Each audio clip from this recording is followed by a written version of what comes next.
ইসলামৰ উল্লেখযোগ্য এটি বুনিয়াদ হল জাকাত। নামাজ, ৰোজা শাৰীৰিক ইবাদত প্ৰতিজন ব্যক্তিৰ বাবে জৰুৰী, কিন্তু জাকাত, ফিতৰা আদি আৰ্থিক ইবাদত যিটো কেৱল ধনী ব্যক্তিসকলৰ বাবেহে জৰুৰী, মিসকিন বা দুখীয়া ব্যক্তিসকলৰ বাবে জৰুৰী নহয়। শৰীয়তে মিসকিন বা দুখীয়াসকলক আৰ্থিক ইবাদতৰ পৰা ৰেহাই দিছে। শৰীয়তে দুখীয়া আৰু ধনীসকলৰ মাজত সীমাৰেখা নিৰ্ধাৰণ কৰি দিছে, যাক আমি মিসকিন সীমাৰেখা বুলি ক'ব পাৰিম। মিসকিন সীমাৰেখাৰ তলৰখিনিক আল্লাহ তাআলাই আৰ্থিক ইবাদতৰ পৰা ৰেহাই দিছে।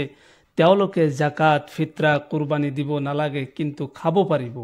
মিসকিন সীমাৰেখাৰ ওপৰৰখিনিয়ে জাকাত, ফিতৰা, কুৰবানী আদি দিব লাগিব। মৌলিক প্ৰয়োজন বা দৈনন্দিন প্ৰয়োজনৰ অতিৰিক্ত 612.36 গ্ৰাম অথবা 52.5 তোলা ৰূপৰ মূল্যৰ সমপৰিমাণ সম্পদৰ মালিক হলে জাকাত ফৰজ হয়। বৰ্তমান সময়ত 52.5 তোলা ৰূপ বা 612.36 গ্ৰাম ৰূপৰ মূল্য এভাৰেজ 60,000 টকা হ'ব। বৰ্তমান যদি কোনো ব্যক্তিয়ে মৌলিক প্ৰয়োজনৰ অতিৰিক্ত 60,000 টকাৰ মালিক হয়, তেওঁ শৰীয়তৰ পৰিভাষাত ধনী ব্যক্তি, তেওঁ গৰীব বা মিসকিন নহয়।